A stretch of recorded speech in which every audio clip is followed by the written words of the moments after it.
Good day everyone, I'm Cristal Sacramento. So this is my observation about Super Typhoon Uwan. So there are many people experienced with its violent winds and torrential rains causing massive flooding, landslide, and widespread destruction in affected areas. So maraming bahay ang nasira and mas worse pa is nasira rin yung kanilang farmlands and nadamay rin yung pagkawala ng internet connection dahil sa dami ng mga posting na ball and nagkaputol-putol na wires. So of course, because of the strong wind, there are many uprooted trees and damaged infrastructures making transportations and communication difficulties.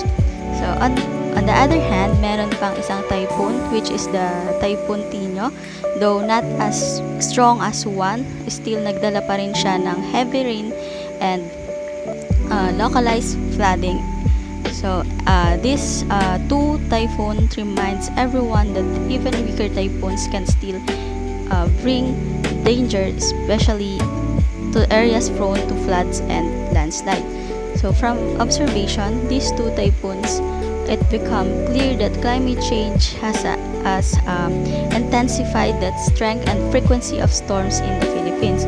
So these events emphasize the importance of disaster preparedness, environmental protection, and community solidarity. So every typhoon that passes through the country is not just a test of strength, but also a lessons in unity and resilience.